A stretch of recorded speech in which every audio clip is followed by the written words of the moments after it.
नमस्कार दोस्तों, मैं अजीत और मेरे साथ आज बिहार की राजनीति के बहुत बड़े एक स्तंभ आप मान सकते हैं, जिन्होंने पूरी राजनीति को आज़ादी के समय से ही बदलते देखा है, उसका सक्रिय हिस्सा रहे हैं और फिर राष्ट्रीय राजनीति में भी इनका काफ़ी एक प्रभाव रहा है। मैं बहुत ज़्यादा इनके इंट्रोडक्शन में समय ज़ाया नहीं करूँगा, क्योंकि कुछ हस्तियाँ ऐसी होती हैं जो किसी भी पहचान का मोहताज नहीं होती। फिर भी 2 बार सांसद बन चुके हैं, 5 बार मध्यावधि चुनाव को लेकर भी अगर हम बात करें तो विधायक रहे हैं, बिहार में मंत्री पद पे रह चुके हैं और इनकी संगति ऐसे ऐसे विद्वानों से, ऐसे दौर से रही है। अगर संगति को हम समय से जोड़ें तो उस दौर ने भारत की राजनीति को पलटते देखा है, भारत की राजनीति को उसके शैशवावस्था में भी देखा है और भारत की राजनीति का जो विकृत स्वरूप अगर आज के दौर को कहा जाए तो उसको भी ये देख रहे हैं। नाम रामजीवन बाबू है और बड़े ही प्रेम से मैं उन्हीं के अभी प्रांगण में बैठा हुआ हूँ और आप जब पीछे देखेंगे तो आपको एक मतलब दीवार से जो है वो नोनिया हम लोग कहते हैं, ईंट से निकल रहा है, उस तरह घर में मैं इनके घर पे भी बैठा हुआ था और वो देखने से जो आप टिपिकल एक सांसद या मंत्री के घर की परिकल्पना करते हैं वो कहीं से नहीं लगता है। लगता है किसी हाई स्कूल के रिटायर्ड मास्टर साहब हैं जिनकी बैठकी में बैठे हुए हैं, जहाँ काफ़ी किताबें हैं और जब आप इनसे बातें करते हैं तो जैसे गांव के बुजुर्ग दादाजी होते हैं जिनके पास हर विषय पे कहने के लिए बहुत कुछ होता है। तो रामजीवन बाबू, प्रणाम आपको और आपका स्वागत है हमारी इस चर्चा में। सबसे शुरू करते हैं इसी से कि आपके स्कूली जीवन से, जब से आप राजनीति में, या तो आप हमेशा अभिरुचि और फिर परिस्थिति की बात करते हैं, उससे कैसे आप राजनीति में शुरुआत, स्कूली दिनों में जब आप प्रदर्शन में जाते हैं, फिर आपके एक शिक्षक महोदय आते हैं, आपका नाम जो है राम आश्रय से रामजीवन हो जाता है, वहाँ से शुरू करते हैं। देखिए कि 2 चीज़ों से व्यक्ति का स्वभाव बनता है, व्यक्तित्व बनता है। एक तो प्रवृत्ति से और दूसरा परिस्थिति से। जी। अब जैसे राजनीति की बात आपने की, तो मैं जब दूसरा वर्ग का विद्यार्थी था प्राइमरी स्कूल में, तो उस समय 1940 का साल था। गांधी जी ने व्यक्तिगत सत्याग्रह चला रखा था और हमारे जो अपर स्कूल के हेडमास्टर थे भुवनेश्वर चौधरी, वो बिल्कुल राष्ट्रवादी थे। खादी धोती, खादी कुर्ता, गांधी टोपी और राजनीति से भी काफ़ी सरोकार, कांग्रेस से जुड़े हुए थे। तो मुझे याद है कि 1940 में हमारे गांव के एक भुवनेश्वर प्रसाद सिंह उर्फ नाम भीमसेन जी, वो गांधी जी के व्यक्तिगत सत्याग्रह में सत्याग्रह चौक पर बैठे थे। जी। तो मास्टर साहब जो हमारे स्कूल के हेडमास्टर थे भुवनेश्वरी बाबू, हम लोगों का जुलूस निकाल करके वहाँ ले गए थे। बच्चों का जुलूस? बच्चों का जुलूस, चूँकि यही हम ही लोग उनकी विद्यार्थी। जी जी। आखिर वही उनकी सेना लेके गए और समूह के हाथ में उन्हें माला दे रखी थी थोड़ा करके, हम लोगों ने जाके उनको माल्यार्पण किया। ये 1940-41 की बात मैं कहता हूँ। उन्हीं की संगति से वो जब सत्याग्रह पर बैठे तो जुलूस निकाल करके ले जाते थे। हमारे टोला में जिनके यहाँ रहते थे उनका नाम था राधा जी, है ना। अब हम दोनों तो उन्हीं के चलते मेरा और राधा का दोनों का आवाज़ कुछ तेज थी, तो आगे आगे हम लोगों से नारा लगवाते थे। जी जी, समझे ना। तो वहीं से चस्का लगा। अच्छा। और फिर 42 में जब थाना जलाने के लिए चले गए, मास्टर साहब काफ़ी इनिशिएटिव लेते थे। तो बसोला घाट पर मंझौल के बहुत सारे लोग गए, बल्कि 2 ग्रुप बन गए। जो पुराने कांग्रेसी थे वो कहते थे, जो पूर्णतः गांधीवादी थे कि नहीं, हिंसा नहीं। लेकिन जो नए लोग थे उसमें मास्टर साहब ने लीड लेकर नहीं जा करके चले गए। तो फिर 90% लोग चले गए। आ जा करके लोगों ने ताला तोड़ दिया और जब ताला तोड़ दिया तो सब लोग घुस गए, मैं भी घुस गया। तो एक रजिस्टर हाथ में मिला। तो वहाँ से लौट रहे थे तो रास्ते में मेहदा शाहपुर बाबू जमुना सिंह थे, तो जितने लोग उधर से लौट रहे थे सबके हाथ में कागज पर भरा था, सब लेके और बीच रोड पर सब कुछ जला रहे थे। घर में ले जब सब सबूत घर के जहनुम पहुँचे हुए है ना। तो वही कहा, तो मास्टर साहब के कारण ही राजनीति का चस्का लगा। जी जी, समझे ना, परिस्थिति बस, हाँ, है ना। ऐसे तो बहुत लोग थे, लेकिन कहीं न कहीं प्रवृत्ति हुई तब तो और होते, नहीं दूसरे लोग जो नहीं बन सके, या खुद राधा जिनके यहाँ थे वो नहीं बन सका। अब मैं देखो प्रवृत्ति थी और दूसरा परिस्थिति ने साथ दे दिया, जिसके राजनीति, तो मास्टर साहब के कारण राजनीति का चस्का लगा।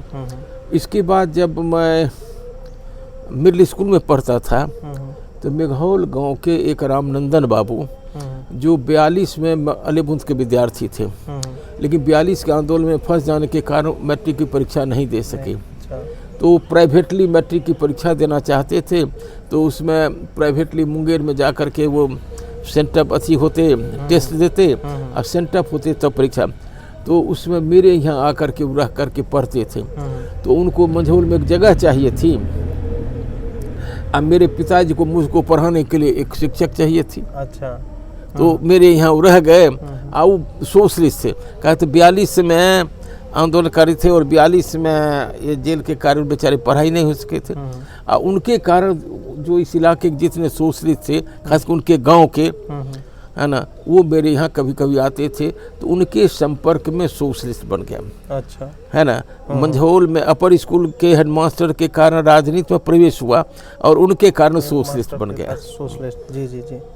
और उसके बाद फिर 28 साल की उम्र में आप मुखिया बनते हैं। और इसके बाद जब पढ़ाई लिखाई ख़त्म, तो गांव जब आए तो गांव में आकर के सामाजिक कामों में बड़ी रुचि रहती थी। बल्कि मैं जब, मुझको याद है 3rd ईयर का विद्यार्थी बेगूसराय में था, तो रोज़ साइकिल से वहाँ जाता था, रहता भी था। तो उस समय हमारे गांव में नाटक तो हर साल होता था सरस्वती पूजा में। अच्छा। लेकिन नाटक का पर्दा नहीं था। तो ये दूसरे गांव से, बंदवार से, कहाँ से, तो मुझको बड़ा ही लगा कि इतना बड़ा गांव, एक पर्दा नहीं है। हम कहा ठीक है, हम उपाय करते हैं। हमने सोचा कि इस बार हम मंझौल में ये करते हैं, टिकट पर हम नाटक खिलवाते हैं। अच्छा, है ना। तो उसमें वाटरवेज यहाँ हो गया था, उसका चदरा काफ़ी खगड़िया में था, बैलगाड़ी से चदरा मंगा के घेरवाए कि टिकट का उसमें नाटक करेंगे और टिकट जो कटेगा।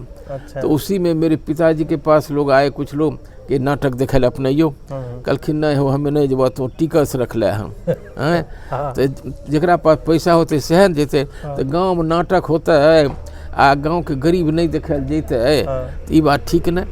कलखिन तो लोगों ने कहा कि की करिए हमारे एना कलखिन चलो गए। संजोग से मेरे पिताजी भी थे, चिड़िया बरियारपुर, खोदामनपुर दोनों ब्लॉक के BDO CO भी आगे थे। अच्छा, है ना। हो गया उसी समय मीटिंग में ही 25,000 की घोषणा हो गई। अच्छा, 2500 की 2500 की घोषणा हो गया। हाँ, हो गया। इसी को लेकर के बाद में गांव के 2 आदमी, एक थे महादेव सिंह, एक वशिष्ठ झा, इन दोनों को भेजा। दोनों नाटक में काफ़ी भाग लेते थे, बल्कि महादेव सिंह को डायरेक्टर लोग मानते, बहुत अच्छे नाटक। इनको बनारस भेज करके वहाँ से 2200 रुपये का सारा ड्रेस, एक भी दरी जाजी पर्दा से लेके सारा खरीदवा के मंगाया गया। तो ये कहा कि उस समय भी काफ़ी इन चीज़ों में कि हमारे गांव में कोई कमी रहे। पुस्तकालय की बहुत ख़राब, जबकि पुस्तकालय हमारे गांव को 1934 में हमारा पुस्तकालय बना था। और इस इलाके का, बल्कि बेगूसराय जिला ने अनुमंडल था, तो यहाँ की किताबें बछवाड़ा जाती थी। अच्छा। रोसड़ा जाती थी और सब जगह के पाठक काफ़ी। और इसका साल में वार्षिकोत्सव होता था दिसंबर में, बरादिन की छुट्टी में मंझौल का सबसे बड़ा समारोह होता था। अच्छा, समझे ना। तो ये कहा कि उस पुस्तकालय को, लेकिन नाटक का पर्दा नहीं, तो उसको अच्छी करा के मैंने पर्दा की व्यवस्था कराई। तो ये कहने का कि उसी समय से काफ़ी इन चीज़ों में जो चीज़ हमारे गांव में नहीं है उसको कैसे पूरा करें। संयोग ये था, संयोग चूँकि मेरे पिताजी की एक प्रतिष्ठा थी गांव में, लोगों को जैसा उनकी प्रतिष्ठा थी और उनका लड़का। और दूसरी बात देखिए एक चीज़ कि मेहनत का फल मिलता है ना। मैंने हमेशा कि ये कि जो जितनी मेहनत करेगा उसको उतना फल मिलेगा। अब मैं एक उदाहरण आपको दे दूं। 60 में मैं मुखिया लड़ना नहीं चाहता था। एक दूसरे आदमी ज़बरदस्ती करके लड़ा दिया मुझको और लड़ गया मैं, तो सब मेरे ग्रुप के सब लोग हार गए, मैं अकेला जीता, है ना। अच्छा, अलग अलग गांव में आपके दोस्त यार जो थे आपके, तो वो मंझौले ही इतना बड़ा था कि यहाँ तो 2 पंचायतें थी। अच्छा अच्छा, ओहो, इतना बड़ा 2 पंचायतें थी। एक पंचायत नंबर 2 का मैं लड़ गया। जो सीटिंग मुखिया थे बड़ा ईमानदार वो भी थे। अच्छा, हम में दोनों में एक थाली में दोनों खाते थे, है ना। लेकिन दूसरे गति में आकर के उनसे मैं चुनाव लड़ गया तो मैं जीत गया, वो हार गए। लेकिन मेरे ग्रुप का और सरपंच हार गया। उसमें मुखिया वार्ड का 4 गो होता था। अच्छा, हमारी वार्ड का 4 हार गया।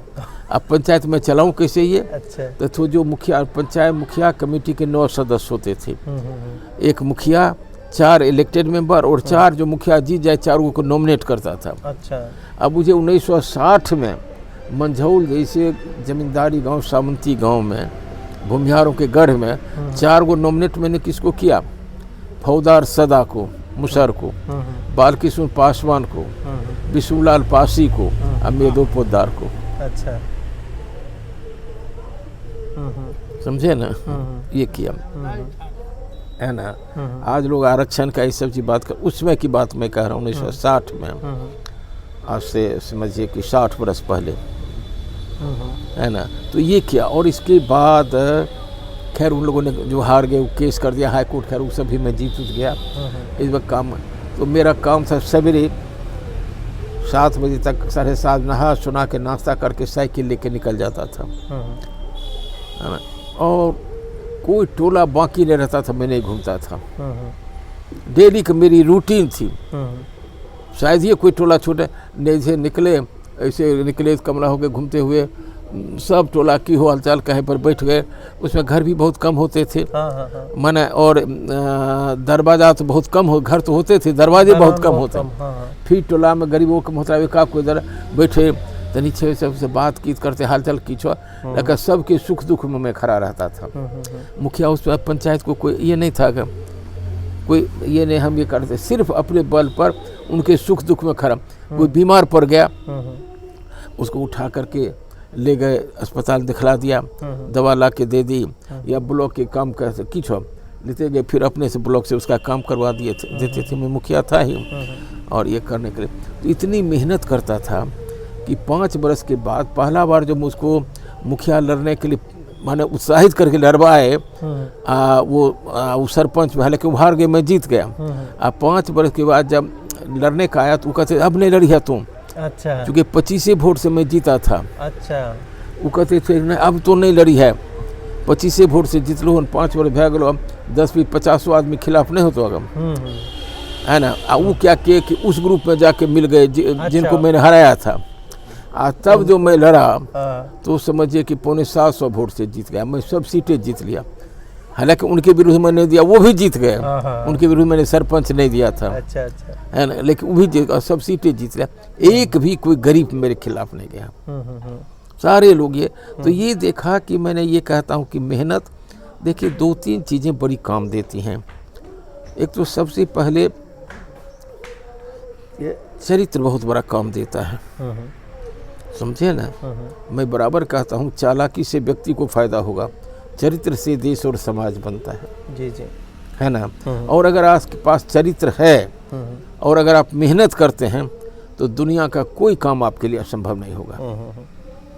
आपकी जो क्षमता है, जो कैपेसिटी है ना, उसके आधार पर आपका, अगर आप में ईमानदारी है और आप चरित्र से बात करते हैं और मेहनती हैं, तो आपको जितनी क्षमता है उससे ज़्यादा ही अचीव करेंगे आप, कम नहीं मिलेगा। हाँ, परिणाम हुआ कि दोबारा जब मैं चुनाव लड़ा तो सब सीट ही कैप्चर कर लिया मैंने। इसके बाद हम बिहार की राजनीति को भी छुएंगे, लेकिन बिहार की राजनीति वाला हिस्सा मैं थोड़ी देर में बात करूंगा। थोड़ा आज के दौर को लेते हुए संविधान पर मैं चर्चा करना चाहूँगा कि आपने ये कहा, अभी हमारी बातचीत हो रही थी कि संविधान बना देने से संस्कार नहीं बनता है। तो इसको थोड़ा सा और इलेबोरेट कीजिए। देखिए, ये कहने का मेरा ये मतलब है, जैसे मैंने कहा कि संस्कृति, स्वभाव, संस्कार ये सदियों में बनते हैं, सदियों में बिगड़ते हैं जी, है ना, बिगड़ते हैं। और अब एक उदाहरण मैं आपको देता हूँ इंग्लैंड का, क्योंकि भारत का जो संविधान है इसमें 90% उसी का अनुकरण इन्होंने किया है, उसी से इन्होंने लिया है। इंग्लैंड का संविधान अगर आप देखें तो एक दिन में नहीं बना, छोड़ दे उसके 100 ईयर्स वार, इसके बाद 1704 का वो था ये ग्लोरियस रिवॉल्ट, ये सब छोड़ दीजिए। फर्स्ट रिफॉर्म्स एक्ट पास हुआ है माना समझिए 1832 में, दूसरा 1864 में, तीसरा जाकर 1885 में, 84-85 में, इसके बाद आते आते 1928 में औरतों को वोट देने का अधिकार मिला है। थोड़ा थोड़ा अधिकार दे करके जनता को उसके लायक बनाया और तब जा करके ये दे दिया।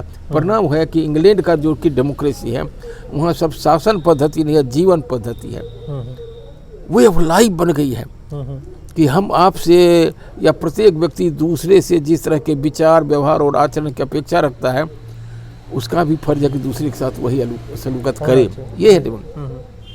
तो अपने यहाँ क्या हुआ कि 47 में आज़ादी मिली, लोगों ने आज़ादी के मतलब को समझा नहीं, है ना, ऑनरशिप कभी लिया नहीं, आज़ादी का समझा नहीं, है ना। वो दिनकर जी ने बड़ा अच्छा एनार्किस्ट लिखा है, अरे यार तू तो दिन दहाड़े ही जुल्म ढाता है, रेलवे का स्लीपर उठाए कहाँ जाता है।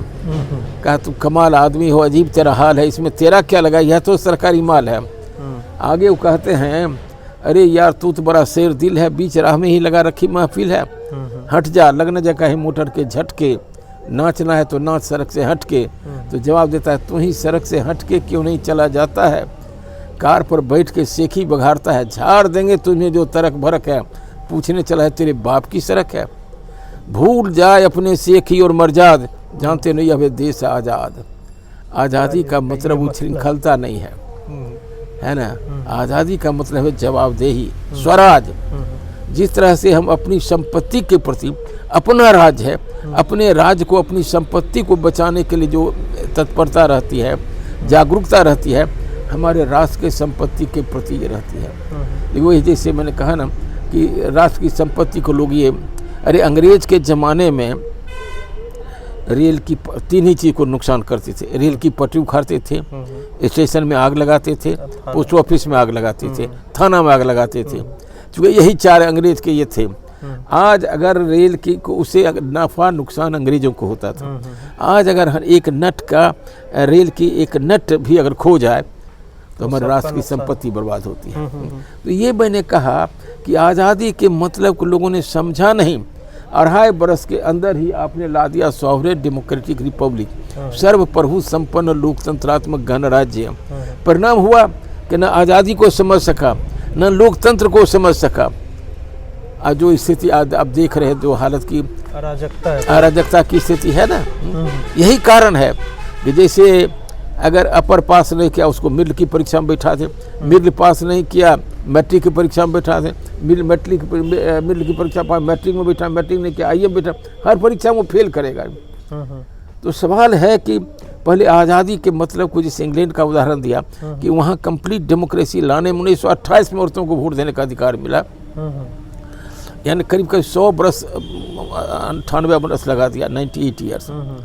और अपने यहाँ ये कर देते हो, तो ये सेंटिमेंट से शासन नहीं चलता है ना। वहाँ नकल करके, इसलिए बड़ा अच्छा अटल जी कहते थे, नकल भी करो तो अकल के साथ नहीं तो शकल बिगड़ जाएगी। तो हमने नकल तो इंग्लैंड की कर ली, डेमोक्रेसी ले दिया, लेकिन किस तरह से वहाँ डेमोक्रेसी लाई गई, प्रोसेस फॉलो नहीं किया, जिसके चलते आज डेमोक्रेसी का क्या स्वरूप हो रहा देख रहे हैं।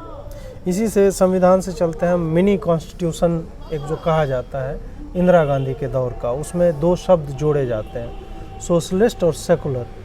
आपका सोशलिस्ट पार्टी से भी वास्ता रहा है और आपका पूरा आचरण भी, अगर मैं कहूँ, जितना मैं जानता हूँ आपको और जितना पब्लिक लाइफ आपने जिया है, उसमें सोशलिज्म, समाजवाद आपके विचारों में भी झलकता है और आचरण में भी झलकता है। तो इन दोनों शब्दों की थोड़ा व्याख्या कीजिए कि किस तरीके से वो क्या सोचकर, किस मंशा से डाला गया था, ये होता क्या है, और आज सेकुलरिज्म की परिभाषा हो या समाजवाद की परिभाषा किस विकृत रूप को धारण कर चुकी है और वो हिंसक हो जाता है कई बार। मतलब आप ही बता रहे थे कि 3 तरह से समाजवाद आता है, तो उस पर भी हम थोड़ी बाद में जेपी का जब आएगा तब हम करेंगे। सोशलिज्म और सेकुलरिज्म ये दोनों क्या है? देखिए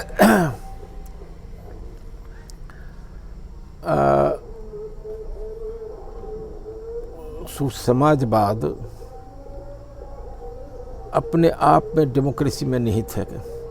समता मूलक समाज जो बनेगा, समाजवाद में समता मूलक समाज, समता बराबरी का, और भी बराबरी देखिए कंप्लीट बराबरी, संभव समता, संभव संपन्नता, ये जो लोग कहते हैं टोटल इक्वलिटी नहीं होगा।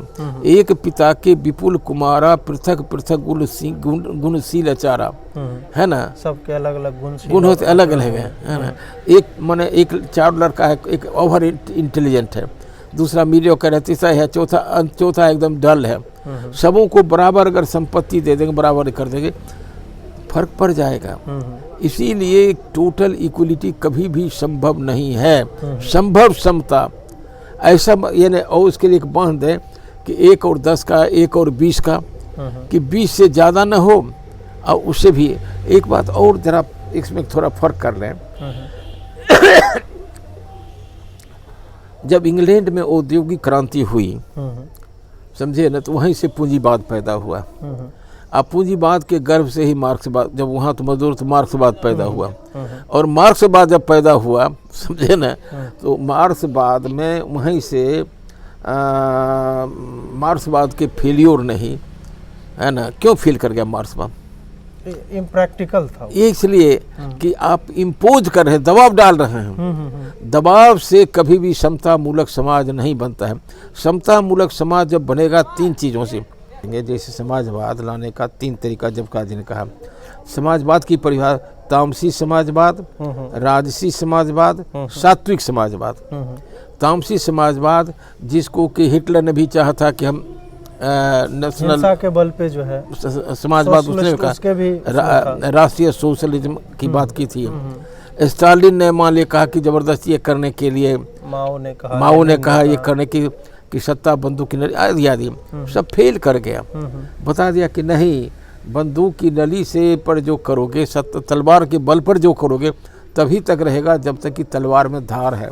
बंदूक में जब तक गोली है तभी तक, गोली खत्म होगी फिर अपनी दाल पर। इसलिए कभी भी ये जब होगा, तो जब काजी उसी ने कहा था कि तामसी समाजवाद तभी तक रहेगा जब तक कि आपके हाथ में तलवार है, तलवार की धार होती होगी, ये खत्म हो जाएगा। दूसरा है ये राजसिस्टम, कि सरकार बनाओ, कानून बना दोगे, लेकिन कानून ढीले हो खत्म हो जाएगा। इसलिए विचार के वैचारिक दृष्टि से समय लगेगा, और वो वैचारिक दृष्टि से होगा डेमोक्रेटिक मेथड से, सात्विक समाजवाद, समाज लोकतांत्रिक तरीके से, है ना, ये करोगे तो आपने ही कहा है ना कि समाजवाद और लोकतंत्र एक दूसरे के बिना समाजवाद का लोकतंत्र टिक नहीं सकता है।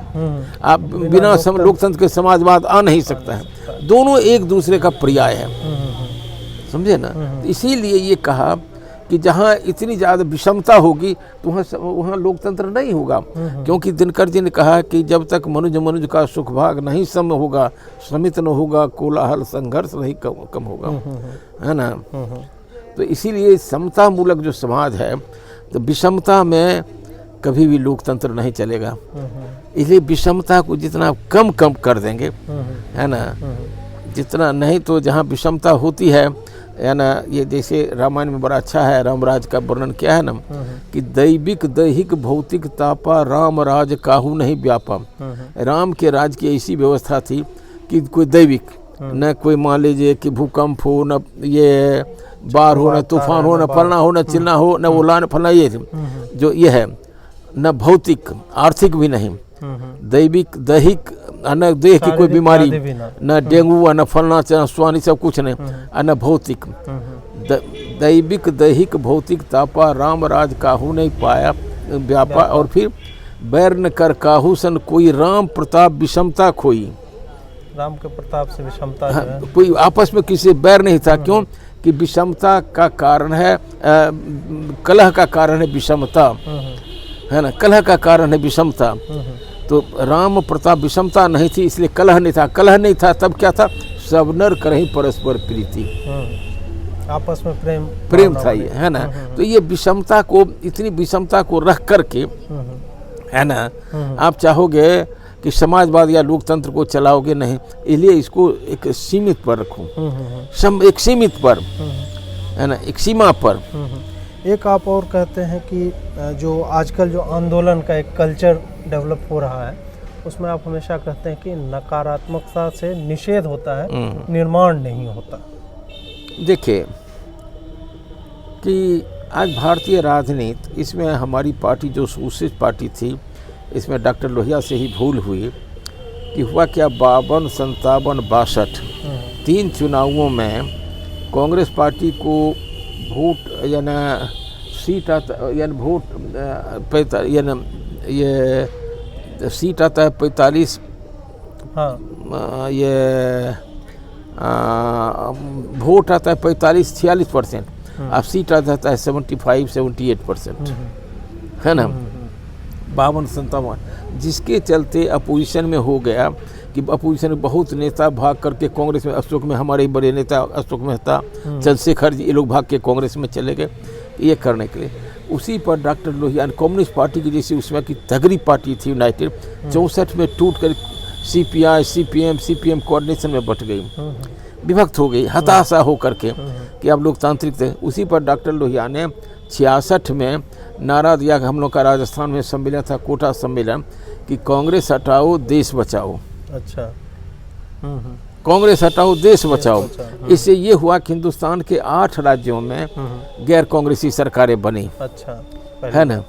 लेकिन उसके बाद से धीरे धीरे ये 30 वर्षों तक इस देश में गैर राजनीति या नकारात्मक राजनीति चली, कांग्रेस हटाओ देश बचाओ।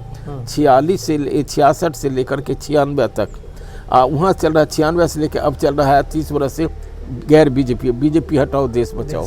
ये नकारात्मक राजनीति, तो सोशलिस्टों ने नकारात्मक राजनीति चलाई, कांग्रेस हटाओ देश बचाओ। कांग्रेस तो नहीं हटी, सोशलिस्ट लोग ही मिट के खत्म हो गए, है ना। नकारात्मक राजनीति से निषेध होता है, निर्माण नहीं हो सकता है। सकारात्मक विरोध भी करें तो कंस्ट्रक्टिव विरोध करें, है ना। और ये सोच के विरोध करना चाहिए, काश अगर उस जगह पर मैं होता तो मैं क्या करता। हमेशा जब कोई निर्णय लेना हो, किसी का विरोध करना हो या समर्थन, कि अगर मैं उसकी जगह पर होता तो मैं क्या करता। आज से 15 साल पहले नेपाल में राजाशाही थी, माओवादियों ने आंदोलन करके राजाशाही को ख़त्म कर दिया, वहाँ का संविधान बना, लोकतांत्रिक संविधान बना। और जब चुनाव हुआ तो माओवादी एब्सोल्यूट मेजोरिटी में आए, तो और उनकी सरकार बनी, कमल दल प्रचंड प्रधानमंत्री बने। 3 महीने के बाद उन्होंने कहा कि आंदोलन का नेतृत्व करना आसान है, देश का नेतृत्व करना बड़ा कठिन है, क्योंकि आंदोलन का नेतृत्व करने में वो आदमी बड़ा क्रांतिकारी समझा जाएगा जितने कानून को तोड़ सके। अब सरकार वह सफल है जितने कानून को लागू करा सके, है कि नहीं। तो आंदोलन करना आसान है, आचरण करना बड़ा कठिन है, समझे ना, बड़ा कठिन है। इसीलिए हमेशा जब कोई आंदोलन ये करे तो हमेशा सोच लेना चाहिए कि कल अगर हम आंदोलन कर उस जगह पर जाएंगे तो फिर हम क्या करेंगे, है ना, समझे ना।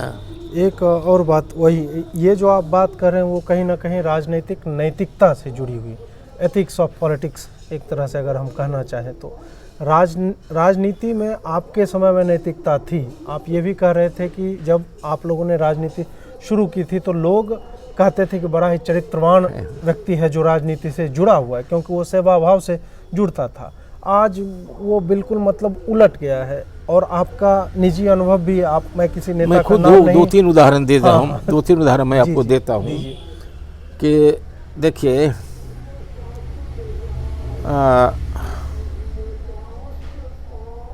शिव प्रसाद गुप्त बनारस के गांधी जी के शिष्य थे। वो 100 परिवार जा रहे थे बनारस, यहाँ रामेश्वरम, तो उसमें तो ट्रेन तुकतुकिया थी, 15 दिन में पहुँचे। तो अपने थे, पत्नी थी, बेटी, बच्चे, सब नाती दबा सब। 3-4 दिनों के बाद उनके नाती का 12वां बरस पूरा हो रहा था उसका, ये मनाया जा रहा था बर्थडे, जन्मदिन। बर्थडे। तो ट्रेन में ही बर्थडे मनाया, है ना। मनाने के बाद उन्होंने पूछा तो आशीर्वाद कहा क्या हुआ, तो आज 12 बरस किसका, ओ आज 12 बरस हो गया। तो हाँ, आशीर्वाद रह गया। और अगले स्टेशन पर टीटी को बुला के लाए कि इसका हाफ टिकट आज 12 बरस का हो गया, इसका फुल टिकट बना दीजिए। अच्छा। है ना। एक लाला ब्रजकिशोर प्रसाद जयप्रकाश जी के ससुर थे। जब गांधी जी पहले पल पटना आए थे कलकत्ता से, रात में राजेंद्र बाबू के यहाँ रुके थे और राजेंद्र बाबू उनको भेज दिया था मुजफ्फरपुर। तो वही उनके जो थे ब्रजकिशोर प्रसाद और थ्रू आउट गांधी जी के साथ मोतिहारी रह ही गए। लाला ब्रजकिशोर प्रसाद एक दिन मान लीजिए बेगूसराय से उनको मुंगेर पटना जाना था।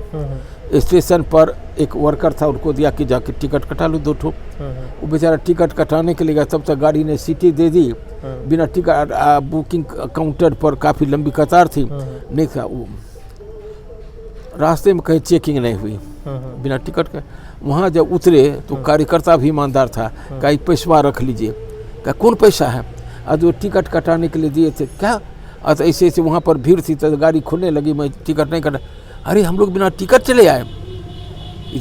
तो वहाँ चले गए बुकिंग काउंटर पर। भाई बेगूसराय से 2 आदमी है ऐसे ऐसे बिना टिकट का, ऐसे टिकट का पैसा ले लीजिए। वो बंगाली मौसा कहा बाबा हम कहाँ इसको रखेगा, जीत के कहना ना। अंत में कहा जाइए स्टेशन मास्टर को, नहीं तो हम किस हेड में इसको जमा करेंगे। स्टेशन मास्टर के यहाँ गए, उसने भी कहा कि हम किस हेड में इसको जमा करेंगे, हमारे पास कोई सा हेड नहीं है जिसमें हम ये जमा करें। तो उन्होंने कहा, तब एक ही जिद इन्होंने की, कहा एक ही है कि रेलवे बोर्ड इसको करेगा। तो एड्रेस दीजिए, एड्रेस लिया, बगल के पोस्ट ऑफिस जाकर मनी ऑर्डर कर दिया उसको पैसा। रेलवे बोर्ड को गौर कीजिए। ये कहा कि ये देखिए कि चरित्र से देश का निर्माण होता है, समाज का निर्माण होता है। चालाकी से व्यक्ति को फायदा होगा और चरित्र से देश और समाज को बनता है। तो वैसे ही लोगों ने देश को आज़ाद किया। आज़ादी आसानी से नहीं आती है ना, ये चरित्र से देश में ऐसे ऐसे लोग आए कि चरित्र के। मुझको याद है कि हम लोग छोटे थे, हमारे ग्रैंडफादर दादा बाबा जो कहिए कहते कि सब इन कांग्रेसिया सब सनक गए कहे छे कि आज़ादी अंग्रेज का हटाए दिए। एक बित्ता कोई आड़ छोड़े तैयार नहीं हो, इतको जरा दुनिया में राज हटाए केना देते। ये चरित्र से देश और समाज बनता है ना। आज गलती ये हो गई कि आज़ादी के बाद जिनके हाथ में शासन आया या जो भी पॉलिटिकल पार्टियां थी, धीरे धीरे चरित्र को खोती चली गई। नहीं तो मुझको याद है 1948 के पहले हमारी पार्टी सोशलिस्ट पार्टी कांग्रेस के अंदर ही थी और इसका संविधान में लिखा हुआ था कांग्रेस सोशलिस्ट पार्टी का वही सदस्य होगा जो पहले कांग्रेस का सदस्य होगा। और तब 48 में पटेल साहब कहने एक दल के अंदर एक ही निशान, एक ही विधान रहेगा, अलग नहीं। तो इसी पर सोशलिस्ट पार्टी अलग हो गई। अच्छा, अलग हो। लेकिन 46 में जो चुनाव हुआ था तो साथ ही लड़े विधानसभा चुनाव, तो सब कोई कांग्रेस में थे। सोशलिस्ट वो जैसे यूथ विंग था, है ना, अलग था, कांग्रेस में सब थे। तो उत्तर प्रदेश में विधानसभा में सोच समझिए जितने लोग जीत के आए, आचार्य नरेंद्र के नेतृत्व में 13 विधायकों ने कांग्रेस से इस्तीफा दिया। सोशलिस्ट पार्टी आए तो इस्तीफा क्या किया कि विधानसभा से इस्तीफा दे दिया। उसमें गोविंद वल्लभ पंत मुख्यमंत्री हैं। उन्होंने कहा कि आचार्य जी, क्योंकि आचार्य नरेंद्र का इतना बड़ा व्यक्तित्व था कि जवाहरलाल जी ने अपनी आत्मकथा में लिखा है कि मैं जब नैनी जेल में पहले गया तो वहाँ पर मेरी खुशकिस्मत की चीज़ है कि आचार्य नरेंद्र देव जैसे व्यक्ति का दर्शन हुआ जिनसे मैंने संस्कृत सीखी। अच्छा, है ना, और बहुत कुछ इनसे सीखने का मौका मिला। इतना उद्भट विद्वान थे। तो आचार्य नरेंद्र देव के नेतृत्व में 13 विधायकों ने कांग्रेस छोड़ के सोशलिस्ट पार्टी। इन लोगों ने क्या किया, विधानसभा से इस्तीफा। तो गोविंद वल्लभ पंत जी ने कहा कि आचार्य जी आप लोग इस्तीफा क्यों दे रहे हैं, क्योंकि उसमें एंटी डिफेक्शन एक्ट नहीं था ही नहीं। हाँ, और हम लोगों ने माने कांग्रेस ने आपसे इस्तीफे की मांग भी नहीं की है।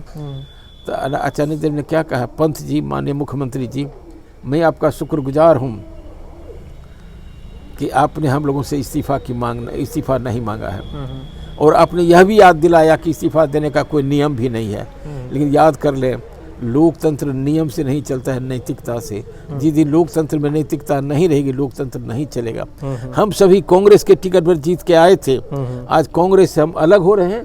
कांग्रेस की टिकट हम कांग्रेस को वापस कर रहे हैं। और दे करके यही बिहार विधानसभा में फूलन प्रसाद वर्मा है ना, और 2-3 आए सर CPN, एक और था बेचारा मोहम्मदन पलामू से, तीनों इस्तीफा देके विधानसभा से चले गए। तो ये कहा कि उस समय की राजनीति चरित्र से चलती थी, है ना। ये और राजनीति में जो लोग थे कि राजनीति में है तो जरूर त्यागी होगा, चरित्रवान होगा, सच्चा होगा। बाद में वो राजनीति का पर्याय चरित्र था। बाद के दिनों में राजनीति का पर्याय बन गया चालाकी। राजनीति में है जरूर चालाक, अरे हमारे साथ राजनीति करते हो, चालाकी करते हो। और आज राजनीति का पर्याय बन गया है चालाकी, चांडाली, झूठ, प्रेम, दगा, हिंसा। राजनीति में तो लोग कहते हो वो कहते लुटे होते हो। आप धारणा भी बन गई, जो एक दिन में धारणा बनी नहीं। देखते देखते देखते एक्शन से ये करने के लिए 90% इसी ढंग से लोग हो गए, जिसके चलते आज राजनेताओं के प्रति अपनी पीठ भले थपथपा लें या स्वार्थ बल भले लंबा मानपत्र उनको दे दे, लेकिन एक मुहावरा बन गया है, नेता नहीं तो नहीं बोलो। अरे सरिया नेता नहीं तो बात नहीं करी, सरिया की बात कर, मैंने नेता की बात का कोई कीमत नहीं। तो ये कहा कि ये 73 वर्षों में जिनके हाथ में जो भी राजनीति में आए, चाहे ये दल वो दल, धीरे धीरे करके ये होते चले गए। और नकारात्मक राजनीति ने इस सब को बर्बाद कर दिया। खाली हटाओ हटाओ, कोई ये नहीं कि हम उसके किसी रेखा को अगर छोटी करनी हो तो उसके बगल में बड़ी रेखा करनी। संगठन के आधार पर, चरित्र के आधार पर, नीति और कार्यक्रम के आधार पर करो, नहीं लंगी मार दो उसके से 10 आदमी को उसको फुटा लो, उसको ये करो उसको करो। राजनीति में अब अच्छे लोग आना नहीं चाहते हैं, है ना, नहीं आना चाहते राजनीति के, ये सब काम नहीं करिएगा। तो इसलिए कहा, खुद भी तो नहीं देते हैं किसी को सलाह है? कोई आपसे चुनाव लड़ने का सलाह मांगा था तो आपने कहा कि मत लड़ो चुनाव। मैं ठीक कहता हूँ, इसलिए और की बात छोड़ दीजिए। मेरा लड़का ही चुनाव लड़ना चाहता था। हमने कहा क्यों तुमको वोट देंगे लोग, तुमने तो कभी काम नहीं किया है। और लोकतंत्र राजतंत्र नहीं है बाप के बाद बेटा हाँ। काम करो, अपनी पहचान बनाओ हाँ। अपनी पहचान बनाओ, है ना। ये करने के लिए लोकतंत्र को राजतंत्र मत बनाओ, नहीं तो ये करने के लिए। इसीलिए कहा कि, और कब हो क्या गया, आज राजनीति भारी नीति से हट गई। पहले चरित्र से हट करके नीति पर, नीति भी हट गई है। तो जात, धर्म, गोत्र, भाषा, अपना जात खिंच गए, अपना धर्म खिंच गए, अपना गोत्र खिंच गए, अपना इलाका खिंच गए। अब होश नहीं भेज हे ई देतो लेके ई लेके देतो ई लेके देतो, है ना, सबको भ्रष्ट कर दिया ना। तो आज ये है जात, गोत्र, धर्म, इस सब को लेकर के राजनीति के स्वरूप को ही बर्बाद कर दिया। जात पे आप जब बोल रहे हैं तो थोड़ा सा टच कीजिए कि बिहार में खास करके जातिगत राजनीति तो मुझे लगता है पूरी दुनिया में होती है। जात का आप संदर्भ हटा दीजिए, कहीं क्लास का होता है, कहीं रेस के कारण। अमेरिका के अगर मैं बात करूं, ये तो है वहाँ श्वेत और अश्वेत, अभी देख रहे हैं ना, हिस्पैनिक हो गया, कोलंबियन हो गया, मैक्सिकन हो गया, अलग अलग समूह बना के होते हैं। बिहार में ये आपको कब से देखने को मिला कि ये विषाक्तता जो है जाति को लेकर, ये कब से शुरू होती है? ये देखिए, ये विशेष करके 67 के बाद से शुरू हुआ।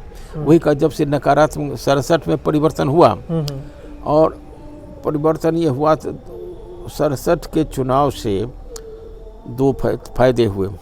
एक तो जो कांग्रेस की मोनोपोली थी वो टूट गई कि भाई 52, 57, 62 में वोट कांग्रेस को समझिए कि 45% है, और सीट 75% है ना, 75 ले आए। तो ये करने के लिए वो मोनोपोली टूट गई। दूसरा कि अपोजिशन में एक लोकतंत्र के प्रति आस्था जगी, है ना, कि नहीं हम भी लोकतांत्रिक तरीके से ये कर सकते हैं। ये 2 फायदे हुए। लेकिन नुकसान क्या हुआ कि अपोजिशन वाले को भी सत्ता का चस्का लग गया।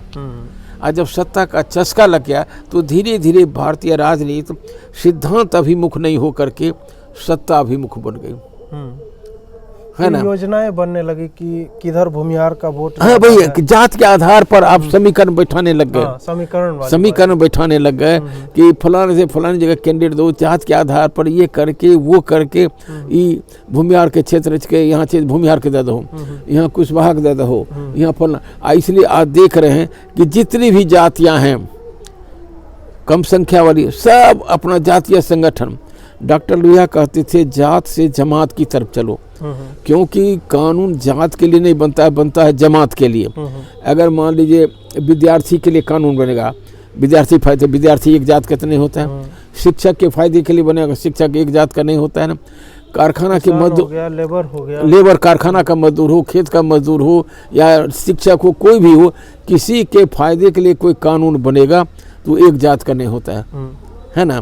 जब कानून बनता है जमात के लिए तो फिर जात की बात क्यों करते हो? और अगर जात की बात करते हो, लोग में गुदगुदाहट पैदा होती है। इसको जरा सुन लीजिए कि नहीं हमारा जात के मुखिया हो जाए, हमारा जात के एमएलए हो जाए, एमपी हो जाए, मंत्री, मुख्यमंत्री, प्रधानमंत्री, तो हमारा फायदा हो जाए। तो आज 73 वर्षों की आज़ादी में 50.5 बरस खाली ब्राह्मण प्रधानमंत्री रहे हैं। लगभग 2/3 हो गया। 50.5 बरस, बल्कि ऐसे तो रहे 51, लेकिन 50-51 ब्राह्मण प्रधानमंत्री रहे हैं। और किसी की गरीबी मिटती नहीं, ब्राह्मण की गरीबी तो मिट जानी चाहिए थी ना। लेकिन हम लोग के समाज में तो सब, लेकिन आज भी जहाँ ब्राह्मण लोगों की संख्या ज़्यादा है, देख लीजिए कि ब्राह्मणी चली जाए दरभंगा, मधुबनी, जहाँ ब्राह्मण लोग संख्या है, आज के ज़माने में भी 10% ब्राह्मणी गरीबी कारण ब्लाउज नहीं पहनती है, क्योंकि परिवार बट गया, दान की मात्रा घट गई, और सामाजिक व्यवस्था कारण खुरपी को डाले खेत में काम करने के लिए नहीं जा सके, तो खाना में कटौती, कपड़ा में कटौती रही है ना। तो जात की बात जो करते हो तो क्यों जात, उसकी जात का तो कहा 50 बरस तक प्रधानमंत्री रहे, ब्राह्मण प्रधानमंत्री रहे, जवाहरलाल रहे, इंदिरा जी रहे, मोरारजी देसाई रहे, राजीव गांधी रहे, ये समझिए कि अटल बिहारी वाजपेयी 6 बरस रहे, नरसिंहा राव 5 बरस रहे हैं, समझे ना। तो कुल मिलाकर 51 बरस ब्राह्मण प्रधानमंत्री रहे। तो उनकी गरीबी तो ब्राह्मणों की गरीबी मिट जाने। या 29 बरस तक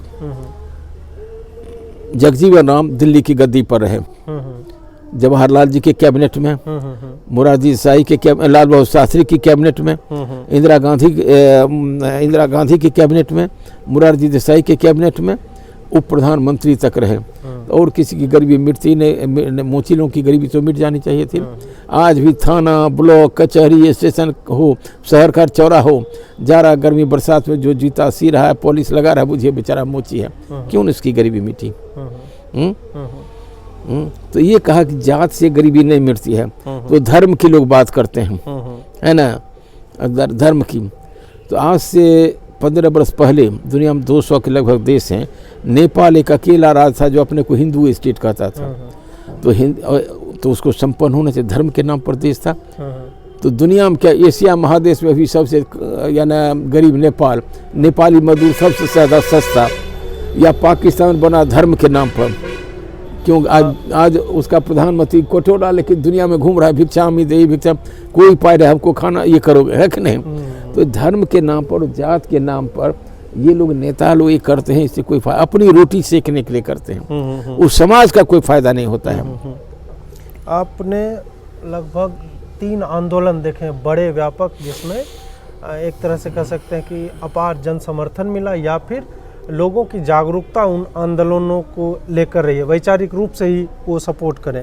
47 हो गया जिसमें देश आज़ाद हो जाता है, वो तो आंदोलनों की श्रृंखला ही थी। और उसके बाद फिर 75 वाला हो गया, और एक अभी अगर उसको आंदोलन मानते हैं उस तरह का अन्ना वाला था, जिसके कारण बहुत लोग जो है खूब चर्चा करने लगे कि हाँ भ्रष्टाचार पे एक समग्र चर्चा होनी शुरू होती है। तो आप ये आंदोलन का जो नेचर है वो कैसे कैसे बदलते हुए आपने देखा है?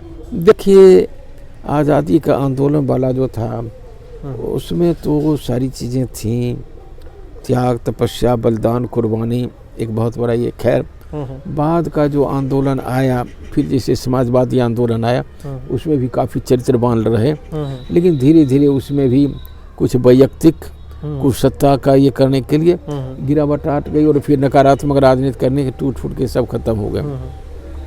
वही नहीं, बल्कि अब जब से जात की राजनीति शुरू हो गई ना, तो विचार की राजनीति खत्म हो गई। अपने देश में अब कोई भी एक पॉलिटिकल पार्टी नहीं है जो एक तो ये देखें, अब तो दुनिया में आप कहीं भी देखेंगे विचार के लिए संघर्ष नहीं हो रहा है, बाजार के लिए संघर्ष हो रहा है। हाँ, मार्केट ओरिएंटेड हो गया सब कुछ। अब दुनिया जो बन गई है ना, बाजार बन गई, व्यापार। अब वैचारिक संघर्ष नहीं हो रहा है।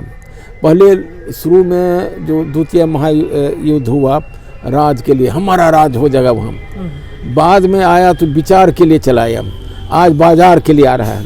एक दूसरे देश से बाजार का संबंध बनाना चाहता है, हमारा व्यापार। अब वो कोई देश की पर शासन करने के लिए नहीं कर रहा है। तो ये कहा कि राजनीतिक दलों में लोकतंत्र रहेगा तो राजनीतिक पार्टियां रहेगी, और राजनीतिक पार्टियों को कुछ कार्यक्रमों के आधार पर, क्योंकि लोकतांत्रिक व्यवस्था में पार्टियों में फंडामेंटल्स में डिफरेंसेस नहीं होते हैं, डिफरेंसेस होते हैं प्रायोरिटीज़ में।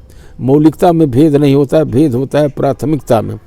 अब कैसे, जैसे मौलिकता क्या है, मौलिकता हमारा संविधान है। तो जितनी भी देश की पार्टियां हैं सब तो संविधान की शपथ लेती हैं, और सब कहती हैं कि मैं शपथ लेता हूं कि इस ना कि देश के संविधान में मेरी पूर्ण आस्था है, इसकी एकता और अखंडता को अक्षुण्ण रखूंगा, है ना। तो उसमें प्राथमिकता फर्क है कि अगर समाजवाद कैसे लावे, तो कांग्रेस हैं, लेफ्ट वाले हैं, बीजेपी वाले भी हैं, इन लोगों का है कि बड़ा बड़ा उद्योग खड़ा करो जिससे कि उत्पादन बढ़ेगा, रोजगार बढ़ेगा, लोगों को रोजगार मिलेगा। ये करने के लिए उसमें हम लोग जो गांधीयन सोच में विश्वास करने वाले लोग थे, हम लोग ये मानते थे कि नहीं, कि कुछ तो एसेंशियल है। जैसे रिफाइनरी हम छोटा नहीं बना सकते हैं, थर्मल छोटा नहीं बना सकते हैं, इस्पात बोकारो हम छोटा नहीं बना सकते हैं। एसेंशियल हमको बड़ा बनाओ। अब बाकी जितना छोटा उद्योग खड़ा कर सको उसको सपोर्ट कर, क्योंकि हमारे देश का सबसे देखना पड़ेगा कि हमारे देश की समस्या क्या है। हमारे देश की समस्या ओवर पॉपुलेशन, हमारे देश की समस्या है बेकारी, हमारे देश की समस्या है गरीबी। तो हम सबों को नौकरी नहीं दे सकते हैं, रोजगार अगर क्रिएट नहीं करेंगे तो खाली मन शैतान का। इसलिए छोटा उद्योग घरों, और हमारे देश का मूल आय का स्रोत जो है वह खेती, कृषि आधारित। इतना ज़्यादा तुम उद्योग खड़ा करा सकोगे, कृषक को फायदा होगा, और मजदूरों को, लोगों को रोजगार भी मिलेगा, है ना। इसीलिए इसको देख करके ये जो है कि जो बड़ा उद्योग खड़ा करना चाहते हैं, उसमें जैसे मैंने कहा कि पार्टियों में फंडामेंटल डिफरेंस हुआ प्रायोरिटी में। तो हम लोग जो सोच रहे थे, गांधीयन सोच में विश्वास करने वाले, हमारा यही था कि एसेंशियल बड़ा उद्योग खड़ा करो, लेकिन जितना कुटीर उद्योग खड़ा कर सकते हो वो करो करने के लिए, जिससे गरीबी भी मिटे, रोजगार भी मिले। जेपी के व्यक्तित्व के बारे में कुछ बताइए, उनके आंदोलन क्योंकि बिहार की ही धरती से शुरू होता है। आप भी उसमें, अगर हम कहें कि मतलब कोर मेंबर्स एक तरह से कहा जाए तो रहे हैं, आपके कई साथी। देखिए, जेपी आंदोलन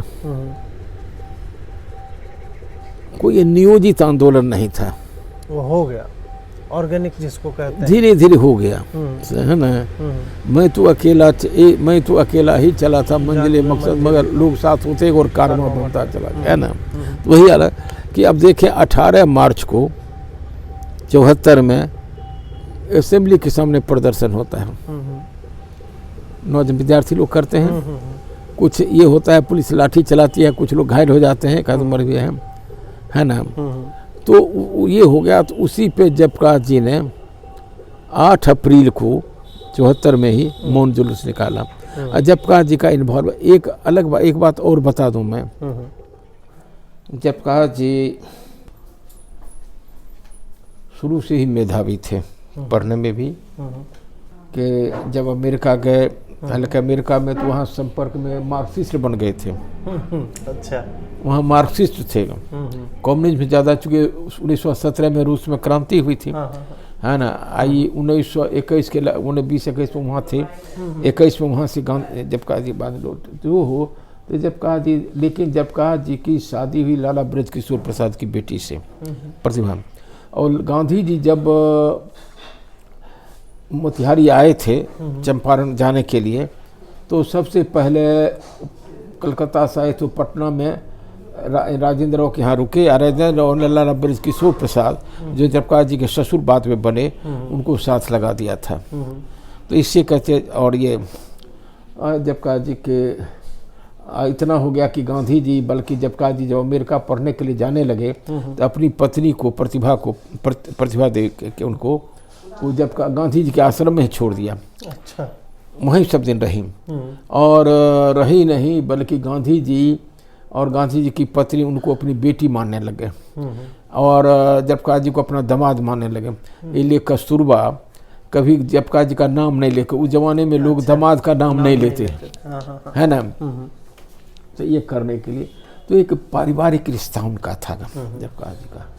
तो जयप्रकाश जी अमेरिका से पढ़ के आए, बाद में आंदोलन में आए और सक्रिय भाग लिया आंदोलन को। काफ़ी आज़ादी की लड़ाई को इन्होंने ग्रुप दिया, बल्कि ये समझिए कि 42 का तो हीरो ही कहा गया जयप्रकाश नारायण को, है ना। 42 का हीरो ही कहा गया उनको। ये हजारीबाग जेल फांद करके बाहर चले गए। सारी चीज़ उनकी जीवनी अगर पढ़ें तो आपको लगे तो जयप्रकाश जी भीतर से बड़े क्रांतिकारी थे, बड़ा दुस्साहसिक थे, है ना, और बड़े ही चरित्र के थे। उन्होंने कभी भी गलत से समझौता नहीं किया, कभी नहीं किया एक, और कभी पद की लोलुपता नहीं। ये जीवन में कोई चुनाव नहीं लड़े वो। हाँ, ये भी मतलब अगर उनको सत्ता का लेना होता तो जो चाहते उनको मिल जाता, खास करके आंदोलन के बाद। देखिए कई चीज़, अगर जयप्रकाश व्यक्ति के रूप में अगर आप देखें तो देखें कि जब जयप्रकाश जी अमेरिका में थे तो कस्तूर उनकी पत्नी ये प्रभावती गांधी के आश्रम में रहती थी। गांधी जी बेटी मानते थे। एक दिन प्रभावती ने गांधी से जाके कहा, बापू आज मैंने प्रण लिया है रात में कि मैं ब्रह्मचर्य निभाऊंगी, रहूंगी।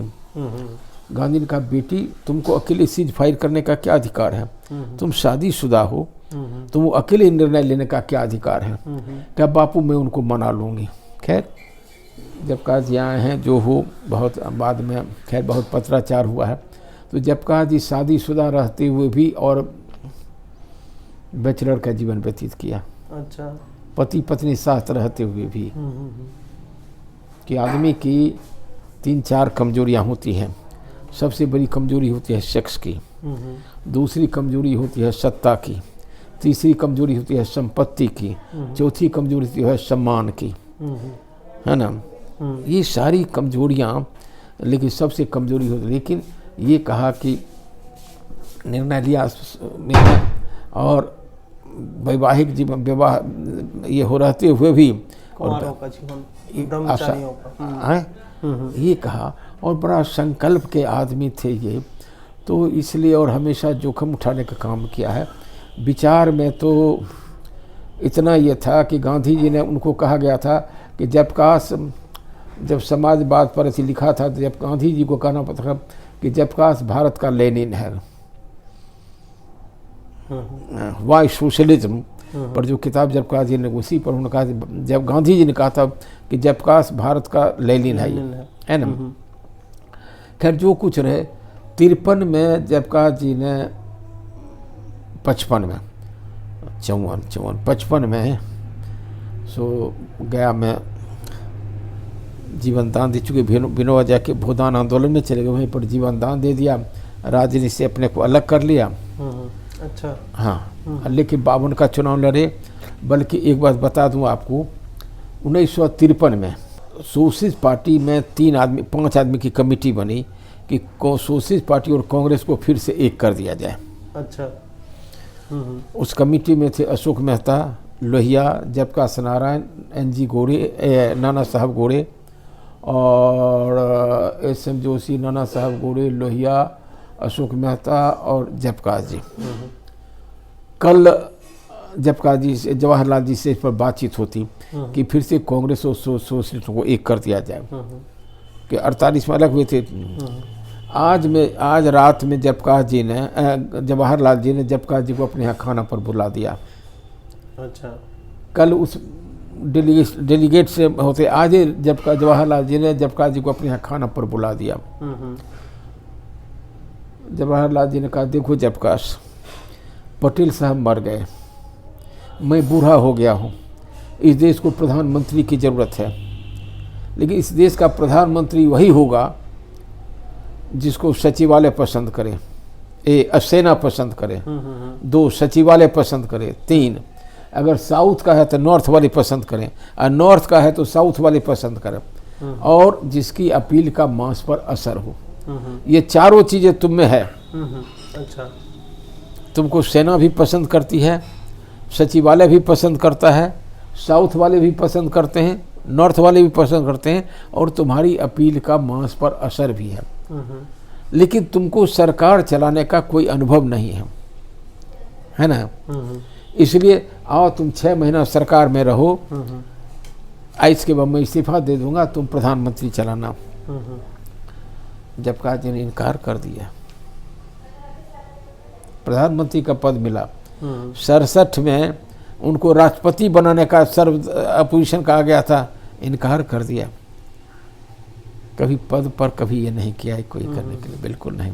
तो ये कहा जयप्रकाश जी कभी सत्ता की लोलुपता नहीं, संपत्ति की लोलुपता नहीं, है ना, और बड़े ही भावुक थे, भीतर से बड़े भावुक। मुझको याद है, और इतना संवेदनशील कि एक दिन 74 के आंदोलन में बैठक बुलाई 9:30 बजे में, हम लोग 9 बजे में पहुँचे। तब तक ऊपर से नीचे उतर करके उनके एक किसी रिश्तेदार के यहाँ रात में लड़की की शादी नहीं जा सके थे, सुबह में लड़की की विदाई होती, वहीं जा रहे थे। उतरे, कहें कि आप लोग आ गए क्या? देखिए नहीं, इसी रात में नहीं जा सका, अभी उनकी लड़की की विदाई है, सो जरा मैं अब ये कहने की अरे कि आप लोग बैठक तो मैंने रखी, आप लोग, अब ये कहने में माने नहीं कह सके वो। तो हम ही लोगों ने, कर्पूर जी भी थे, हम क्या कर्पूर जी थे कि हर्ज क्या है, सेकेंड हाफ में आएंगे, तो ठीक है, इसको अन्यथा नहीं समझे तो आप। अच्छा।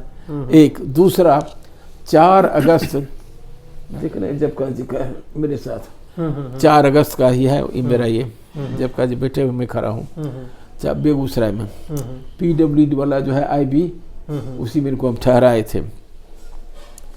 आए तो 11 बजे में आए, 11 साढ़े 11 में, तो मुझसे बाहर रूम से निकले कि राम जीवन बाबू, हम लोगों का खाना कहाँ है? हमने कहा सर अपने ही आदमी है कि इंद्र मोहन प्रसाद हैं, है ना, शुरू के सोशलिस्ट हैं, उनके यहाँ खाना का इंतजाम रखा है ये करने के लिए। तो कहें कि मैं अगर अभी नहीं जाना चाहता हूँ यहीं नहीं मंगा दें। हम कहा ठीक है, यहीं मंगा दूंगा, है ना। और उनके साथ एक थे अजीत भट्टाचार्य, इंडियन एक्सप्रेस के स्पेशल कॉरेस्पोंडेंट थे, उनको कवर कर रहे थे। तो ये भट्टाचार्य जी चले, हम कहा ठीक है सर। आप फिर रूम में गए, फिर लौट के राम जीवन बाबू सुनो, अगर भट्टाचार्य जी भी नहीं जाए तो कोई हर्ज है, क्योंकि समझेंगे मैं नहीं गया, वो चले जाएंगे। हम कहे कोई हर्ज नहीं सर। तो वो फील ऐसा नहीं करेंगे कि हमारे यहाँ खाना खाने के लिए नहीं आए। हम कह वो अपने आदमी हैं, सोशलिस्ट से वो कभी फील करने का सवाल। हाँ कह दीजिए कि कल नाश्ता पर हम चले जाएंगे। अब ये कहता हूँ कितनी सज्जनता, कितनी विनम्रता, एक कातर हो के ढंग से कह रहे हैं, अजीब जैसे कि कोई यानी गलती कर रहे हैं। माने कितना ख्याल सेंसिटिव कि दूसरे के सम्मान को, दूसरे अच्छी सेंटीमेंट को रखने के लिए कितना, तो मुझको लगता है बाप रे, इतना बड़ा क्रांतिकारी आदमी इतनी माइनर चीज़ों को भी ख्याल रखता है यार। तो इसीलिए देखिए, बड़ा बनने के लिए बहुत चीज़ों की ज़रूरत पड़ती है। इसलिए लोहिया जी बराबर कहते थे कि मैं व्यक्ति को हिला सकता हूँ, देश के वो हिलाने की क्षमता जयप्रकाश ही रखता है। हिला दिया ये। उसी के दौर में बिहार में 2-3 नेताओं को दिया है उन्होंने। लालू प्रसाद यादव हो गए, रामविलास पासवान हो गए, नीतीश जी हो गए। मैं चाहूँगा कि बिहार की राजनीति पे अगर आप नाम लेना ना चाहें। अच्छा, एक इसी में एक बात कह दूँ, 2 उदाहरण दे देता हूँ। जयप्रकाश जी मुझको कितना मानते थे। जयप्रकाश जी 1 मई से लेकर 31 मई तक 1 महीना के लिए ऑपरेशन में जा रहे थे वो करने के लिए। अच्छा, समझे ना। तो 1 महीने का कार्यक्रम बिहार में बना दिया, प्रत्येक दिन कितना क्या क्या कार्यक्रम होगा, और आचार्य राममूर्ति को उसका संयोजक बना दिया। अच्छा, उसमें दिया कि डे टू डे का उसमें दिया था कि प्रत्येक जिला में छात्र संघर्ष समिति बनेगी। अच्छा, प्रत्येक जिला में जिला छात्र संघर्ष समिति बनेगी। उसमें राजनीतिक दल के सदस्य जो होंगे एन एक्टिव मेंबर बन सकते हैं, लेकिन उसके पदाधिकारी नहीं होंगे कमेटी के। अब बराइकर में लेकिन बेगूसराय में रामजीवन सिंह को छोड़ के। अच्छा, हाँ, बहुत बड़ी बात है। ऐसे बढ़ के मेरे लिए क्या और हो सकता था। जी जी जी। मैंने वो 3 लोगों के बारे में कहा कि बिहार की राजनीति के बदलाव को आपने देखा। अच्छा, तो एक चीज श्री बाबू के टाइम से भी देखा और अभी किस स्थिति में पहुंची है। देखिए, श्री बाबू एक तो ये थे कि श्री बाबू हों, गोविंद वल्लभ पंत हों, रविंद्र शुक्ला हों, कामराज हों, जो आज़ादी की लड़ाई में लड़ के आए थे, UN ढेबर हों, उसमें बरार का वो थे मुख्यमंत्री, और 1900 जवाहरलाल जी के वक्त में 57 में कांग्रेस के अध्यक्ष बने थे UN ढेबर, है ना। और वो उसमें सौराष्ट्र ये था ना, सौराष्ट्र के मुख्यमंत्री थे। तो अपने क्या वो कभी कुर्सी पर नहीं बैठते थे, चौकी पर कम्बल बिछा कर मुख्यमंत्री आप सबसे बातचीत चौकी पर करते थे। अच्छा। कम्बल बिछा करके। बल्कि 55 में बेगूसराय आए हुए थे, GD कॉलेज के BP स्कूल के मैदान में। ऐसे 9 बजे थी, लेकिन कई जगह सभा कवर करते हुए 11 बजे में आए, अप्रैल का महीना। सो मीटिंग में कुछ लोग ऐसे इधर उधर छाता लगाए हुए थे। इनको भी बड़ी कड़ी धूप थी, मई या जून का महीना था, ये अपने लगाने के लिए नहीं दिया। वहाँ बगल वाले जो सबको छाता कि आपको बुर्का चाहिए, बुर्का चाहिए, सबने छाता मोड़ लिया नहीं करने के लिए। UN ढेबर सब देखिए कि क्या खैर नहीं भाई। तो बड़े ही आपने क्या पूछा? मैंने पूछा कि बिहार की राजनीति को आपने श्री बाबू से लेके अभी तक श्री बाबू देखिए, तो आज़ादी की लड़ाई में जितने लोग आए उनके पास चरित्र था, उनके पास त्याग था, उनके पास अमन संघर्ष का एक लंबा इतिहास था, है ना। तो सारे जितने भी मुख्यमंत्री करीब करीब हुए हैं ना, सभी अच्छे थे मुख्यमंत्री। और शुरुआती 70s तक हैं? नहीं 52 वाली बात, 52 से 57 आपने कहा ना। जितने भी मुख्यमंत्री थे करीब करीब ये थे, एक आध को छोड़ के सभी बड़े ही ये थे। मुख्यमंत्री से बड़े ईमानदार, बड़े ये करने के लिए कहीं सब नहीं। धीरे धीरे सत्ता का चस्का लगता गया ये करने के लिए। तो सवाल ये उठता है कि इसके बाद 57 में बिहार में मुख्यमंत्री पद का चुनाव हुआ, श्री बाबू और अनुग्रह बाबू के बीच में। समझिए 15 दिनों तक तो बिहार की राजनीति बिल्कुल विषाक्त बन गई जातवाद से। उसमें इंडियन नेशन और ये सर्च लाइट, है ना, सर्च है, एक श्री बाबू के, एक अनुग्रह बाबू के पक्ष में, एक श्री बाबू, और उसमें कृष्णवल्लभ सहाय और इनका एक दिन में श्री बाबू का पत्र निकले, और दूसरा में इनका नहीं, जयप्रकाश जी ले लिया पक्ष अनुग्रह बाबू का। अच्छा। जयप्रकाश जी का दोनों पत्राचार सब हुआ। अब देखिए पत्राचार हुआ तो खैर बाद में 57 में नहीं 56 में 57 में चुनाव के बाद जयप्रकाश जी दिल्ली गए, जवाहरलाल जी से बातचीत हुई। जितना ये तो जयप्रकाश जी जितना श्री बाबू को पत्र लिखते थे और उसका जवाब देते थे, वो तो बल्कि किताब में वो शिवानंद तिवारी ये क्या नाम है ये अरे विधानसभा का है, उसने इस पर लिखा है वो ना नहीं किताब है उसमें सब पत्राचार भी है सब। तो ये ते करते थे। वहाँ से जब कहा जी दिल्ली से लौटते हैं, कल होकर के बेगूसराय उनकी बैठक थी, समझे ना, 57 में चुनाव के बाद। तो यहाँ कॉलेज, आपका आयुर्वेदिक कॉलेज है, आयुर्वेदिक कॉलेज में ही एक रूम में जब कहा जी को, क्योंकि उसमें तो आईबी कुछ था नहीं, तो उसी में एक रूम में उनको ठहरने की व्यवस्था की गई थी, और कहीं कुछ था नहीं।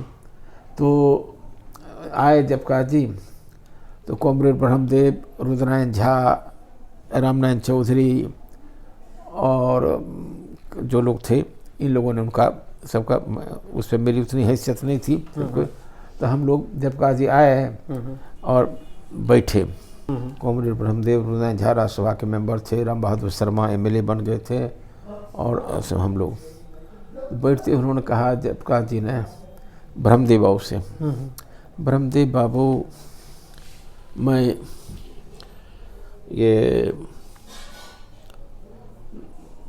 दिलीप जवाहरलाल जी से मिला था, वहाँ से लौटा तो जवाहरलाल जी ने कहा कि तुम श्री बाबू से बात करो, और फिर श्री बाबू से भी उन्होंने बातचीत की। तो मैं पटना जंक्शन पर जब पहुँचा तो पोर्टिको में मुख्यमंत्री की गाड़ी लगी हुई थी, रिसीव करके मुझको लोग श्री बाबू के यहाँ ले गए, उनका आया था, और श्री बाबू से 2 घंटे तक मेरी बातचीत हुई। क्या कहूँ ब्रह्मदेव बाबू, मुझको अपने पर बड़ा पश्चाताप हुआ कि मैं श्री बाबू को देखा, मुझको लगा रही ये तो महर्षि अरविंद है ना, महर्षि अरविंद की कूट का आदमी है ये, नहीं ये महर्षि अरविंद की कूट का आदमी है ये करने के लिए, समझे ना। मैं तो उस आदमी से, मुझको दुख हुआ कि इस आदमी के खिलाफ बिहार के राजनीति से पढ़ के मैं कितना कहता, वो आदमी नहीं है, वो तो महर्षि यानी अरविंद क्या, उससे भी कहें तो उसका कूट का आदमी है वो। ये श्री बाबू ने कहा, ये जब का जी ने कहा श्री बाबू के विषय में, है ना। तो खैर जो रहे, तो उस समय के जो राजनीति में सब थे, तो 57-62 तक चला, 67 से गिरावट शुरू हुई जब से गैर नकारात्मक आई, तब से लेकर सभी राज्यों में गैर कांग्रेसी सरकार 8 राज्यों में बनी, तब से सरकार टूटना फूटना। तो उसके बाद से भारतीय राजनीति से हट करके जात में आने लग गए, जमात में आने लग गए। तब से राजनीति का जो विकृत रूप देख रहे हैं, इसकी शुरुआत 67 की राजनीति से हो गई थी। तो ये जो खास करके, और अब देखिए 52, 57, 62 देश में ऐसे रजिस्टर्ड पार्टियां थी 53। अच्छा, रजिस्टर्ड 53 पार्टियां थी देश स्तर पर, लेकिन दरअसल जमीन पर 3 ही पार्टियां थी, कांग्रेस, कम्युनिस्ट और सोशलिस्ट, 3 ही पार्टियां थी। और ये तीनों पार्टियां 52, 57 और 62 में चुनाव लड़ी, तो बिल्कुल पार्टी के नीति के आधार पर, घोषणा पत्र के आधार पर, जैसी नीति पार्टी की उसी आधार पर घोषणा पत्र बनते थे, उसी ढंग से नारे लगते थे। जैसे कांग्रेस पार्टी नारा लगाती, कांग्रेस पार्टी की बड़ी कमाई, देश में आज़ादी लाई, कांग्रेस पार्टी करी पुकार, बने देश में अपनी सरकार। कम्युनिस्ट पार्टी कहती थी यह आज़ादी झूठी है, यह आज़ादी झूठी है, देश की जनता भूखी है, कारखाना का राष्ट्रीयकरण करो, जमीन का बंटवारा करो। हम लोग की सोशलिस्ट पार्टी कहती थी मांग रहा है हिंदुस्तान रोटी कपड़ा और मकान, 20 बीघा 1 गाय, अपना राज अपनी राय।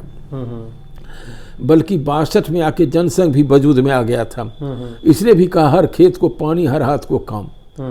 तो ये 52, 57, 62 तक पार्टियां जो थी, नीति, सिद्धांत और कार्यक्रम का आधार पर चुनाव लड़ती थी। 67 से जब से नकारात्मक राजनीति हो गया, कांग्रेस हटाओ, कोई प्रोग्राम नहीं है, कांग्रेस हटाओ देश बचाओ, है ना। आज धीरे धीरे तब से नीति गौण हो गई, कार्यक्रम गौण हो गए, समीकरण शुरू हो गया, जाति समीकरण, दलों का समीकरण, समूहों का समीकरण बन गया, जो भारतीय राजनीति का स्वरूप आप देख रहे हैं।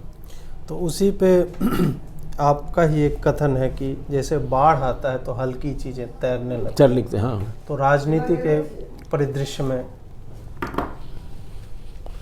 अब देखिए ना, हुआ ना कि जैसे 74 का आंदोलन हुआ, जलजला था, संपूर्ण देश को ये कर दिया, सत्ता पलट दी। लेकिन हुआ क्या कि 2.5 वर्षीय आंदोलन चला हो, इमरजेंसी भी मात्र 1.5 बरस रहेगा। मैं इमरजेंसी में जेल में मैं देखता था कि बड़े से बड़े नेता जेल में हैं, आज जेल में सबको माने क्लास मिला हुआ तो सब तकिया चौकी, आज जब चलते थे पेरोल पर तो सामान लेके निकल सब तो सब तकिया लेके चले आते थे। आप यहाँ घर पर फिर वहाँ गए फिर लिया। जेल में वहाँ जारा में कंबल बांटता था। अरे हर चौकी पर जा लगता था जैसे फ्लड का रिलीफ बांट रहा, सब नेता सब लोग दौड़ के जाते थे, है ना। उस समय मुझको लगता था, और आज भी मेरा ये अनुभव है कि इमरजेंसी लगी थी, 10 बरस तक इमरजेंसी अगर रहती तो राजनीति का सारा कचरा खत्म हो जाता, राजनीति का सारा कचरा खत्म हो जाता। ये जो नहीं हुआ, 2 बरस में ही इमरजेंसी की मुश्किल से, अरे समझिए 25 जून को 67 में 66 में लड़गी, 67 में अथी 75 में 16 जनवरी को 77 में खत्म हो गई। अब देखिए कितने 17-18 महीने। अगर ये रहता तो राजनीति के सारे कचरे निकल जाते, और खास के 74 के आंदोलन में जो जलाब जितने आए थे सब निकल के भाग जाता है। मतलब सबको जेल वेल में इतना कष्ट होता कि वो प्रणाम कर लेता कि अब इसको हमको उधर नहीं जाना है। भागने लगे थे बहुत लोग करके। अगर मान ले 5 बरस जेल में रहना पड़ता तो देश का राजनीति का बड़ा फायदा होता। तो एक तो ये हुआ कि 1.5 बरस 2 बरस ये हो गया, आते ही सबको चुनाव हुआ, चुनाव में सबको सत्ता मिल गई, बस फिर भला तेरा क्या कहना। एक और चीज़ है जिससे भारत और बिहार खास करके एक लंबे समय तक प्रभावित रहा है, अभी भी है, नक्सलवाद जो है, वामपंथी राजनीति जो है, उसके विकृत चेहरे भी आ रहे हैं, और हिंसा को एक तरह से जस्टिफिकेशन दिया जाता है कि नहीं, पॉवर्टी भी एक तरह की हिंसा है जो स्टेट करती है। उसको आप कैसे देखते हैं? नहीं, वो तो कहा कि देखिए, मैं बराबर कहता हूँ, जो शुरू से इस देश में रहा साध्य और साधन, अच्छे साध्य के लिए अच्छा साधन भी चाहिए। मार्क्सिज्म इसलिए फेल कर गया, साध्य तो बहुत अच्छा था, साधन की अच्छे साध्य के लिए साधन की पवित्रता पर मत देखो। गांधी यहीं पर फर्क करते थे कि साध्य और साधन देखो, अच्छे साध्य के लिए अच्छा साधन भी चाहिए, समझे ना। और नहीं तो ये करोगे तो फिर वही कर दोगे। तो इसीलिए कि ये जो करते हैं इसे ठीक है, अब बंदूक के बल पर सत्ता ले आएंगे। मुजीब को मार करके आर्मी वाले सत्ता ले आए, 1 मिनट में वहाँ एक डेमोक्रेटिक स्टेट में बन गया डिक्टेटरशिप तिहार में। क्या हुआ बांग्लादेश का, नेपाल, वहाँ पाकिस्तान में बराबर आते रहता, क्या हालत हो गई है। तो इसीलिए ये जो है ना, बंदूक के बल पर शासन चला सकते हो, लेकिन ये नहीं कर सकते हो, ज़्यादा दिन तक नहीं चलेगा, है ना। इसलिए वो गलत चीज़ है। नक्सलाइट लोग जो ये करते हैं, विचार परिवर्तन करो, उद्देश्य ठीक है, विषमता है, उसको मिटाने के लिए तुम संगठन बनाओ, गांव-गांव लोगों को जागरूक करो, है ना। ये करने के लिए तो ये करो, ये विषमता है, इसको मिटाने के लिए तुम संगठन करो। टाइम लगेगा, लेकिन ये जल्दी में चाहोगे तो नहीं होगा, फिर वही हालत होगी, कल तुमको भी मार के अलग कर देगा। हाँ, कोई दूसरा ग्रुप, जैसे बिहार नहीं देखा है ना, रणवीर सेना भी बिहार नहीं देखा है, एमसीसी भी बिहार नहीं देखा ना। रणवीर सेना आई, कौन कौन रणवीर सेना आई, तो बरमरसी सेना आई, कौन कौन, रामेश्वर मुखिया। हाँ, क्या हो गया हालत। हाँ, अंत में तो लोग ही मर रहे हैं, चाहे बाथे में मरे या जहानाबाद के और भी कितना माले हुआ, देख रहे हैं ना। एक दिन में 34 लोगों को मैं गया था, बल्कि 12 में 42 लोगों को मार दिया जहानाबाद में। सबकी कर दिया। रात में 2 बजे में लालू जी मुझको टेलीफोन किए, उठा 2:30 बजे में, क्या रामजीवन बाबू देखी न कि 12 गांव में 142 आदमी को मार दिया है, सभी भूमिहार लोग हैं। तो मैंने कहा नहीं, हमारे क्षेत्र में 12 गांव है, यहाँ एक घर भूमिहार है। अच्छा, हमने कहा ना 12 गांव में तो एक ही घर भूमिहार है, अब 5 आदमी का परिवार है, और कोई है नहीं। अरे नहीं, जहानाबाद में है। सो सब तब तो चलना है। हम कहा ठीक है। तो 8 बजे यहाँ से हम लोग चले हेलीकॉप्टर से, प्लेन से गया हम सर्किट हाउस रुके, तब तक वहाँ से डेड बॉडी सब चलाया तो हॉस्पिटल गया। तो जब देखने के लिए हम लोग चले, इतने उग्र लोग हो गए कि रास्ते से लॉकडाउन नहीं जाना। तो इसके बाद तब तक पटना से चले गए ये लोग, IG, चीफ सेक्रेटरी, DGP सब जो चले गए। तो उनके संरक्षण में हम लोग 12 गांव गए। तब जाकर के वहाँ गए, सारा दृश्य देखा, बाप रे बाप। सब चौखट को शायद चॉपिंग ब्लॉक बना के और कुल्हाड़ी से काटा था। नहीं, क्या सबको पंक्तिबद्ध खड़ा कर दिया। अब सब कोई काटते गया। एक आदमी उसी में जो काट रहा था ना, पहले गिर गया। तो अंधेरी रात में समझा कि उसका कटा हुआ उसके आगे बढ़ गया वो। अच्छा, समझे ना। एक बच गया। एक आदमी का था जो आधा ही कटा था। अब मुझको याद है, अरे बाप रे, घर में एक बेचारी, घर के घूम एक बेचारी इतनी खूबसूरत लड़की थी वो। आज जो गए तो मैं मुझसे निकल के, क्या करोगे बेटी, धैर्य रखो बेटी। तो ये जो मैंने कहा सो उसको ये कहने लगा कि पापा मुझको क्या कहते हो, मेरा एक पति मारा गया था, ये उसी का भाई था, मारा गया, तो फिर अपने देवर से शादी कर ली। अब मेरे साथ कोई शादी करने के लिए तैयार नहीं होगा। इस ढंग से मेरा पैर पकड़ के रोने लगे। मैंने जो कहा कि बेटी अब क्या करूँ, पैर पकड़ के, पापा मैं क्या करूँ। तो पता चला कि उसका एक बड़ा भाई मारा गया था, जो उसका पति था, तो फिर देवर से शादी करी। अब क्या होगा उसका। देखिए, गलत रास्ते जाने से उसका अंजाम हमेशा गलत होता है। सही रास्ते जाने से देर लगेगी लेकिन दुरुस्त होगा, है ना। तो इसलिए हिंसा के रास्ते से कर सकते हो, लेकिन वो समाधान नहीं है, वो समाधान नहीं है। इसीलिए नक्सलाइट लोगों का उद्देश्य ठीक है, विषमता मिटाओ, ये करो वो करो, साधन ठीक नहीं है। साध ठीक है, साधन नहीं ठीक है। अब एक अंतिम सेगमेंट है, उसमें मीडिया के ऊपर थोड़ा सा आप कमेंट कीजिए कि मीडिया का स्वरूप किस तरह से बदला है और अभी क्या हो गया है। देखिए, शुरू में जैसे मैंने कहा था कि लोकतंत्र का एक मजबूत स्तंभ मीडिया है जी, है ना। और मीडिया जितना निष्पक्ष रहेगा, है ना, लोकतंत्र उतना ही ज़्यादा स्वस्थ रहेगा, उतना ही मजबूत रहेगा।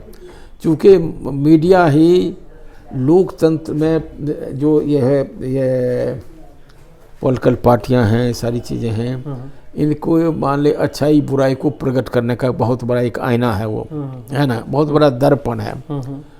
लेकिन दर्पण में ही जब धूल लगी हो तो फिर क्या होगा। इसलिए मीडिया वाले निष्पक्ष न हो करके, जब ये भी किसी के पक्ष विपक्ष में चले जाते हैं, है ना, किसी के छोटे गुनाह को भी बहुत बड़ा बना के कर देते हैं, और किसी के बड़े गुनाह को भी उसको ढांकने का प्रयास करते हैं। ये भी बट गए हैं, नहीं कहना चाहिए मुझको। इनमें भी जैसे देखता हूँ, कुछ जात के नाम पर बट गए, कुछ संपत्ति पे, कुछ सत्ता के समर्थक बन गए, कुछ सत्ता के विरोधी बन गए हैं, कुछ मान लीजिए जैसे बहुत लोगों को मैं देख रहा हूँ, बहुत का नाम किसी का नहीं लूँगा, जानता हूँ कि बहुत अच्छे विश्लेषक हैं, लेकिन उनके विश्लेषण को जब देखता हूँ तो लिखता है कि नहीं, समग्रता में करना चाहिए, निष्पक्ष होकर के, तटस्थ होकर करेंगे तो सही है। लेकिन जब वो करने लगे किसी का, तो निरपेक्ष नहीं है वो।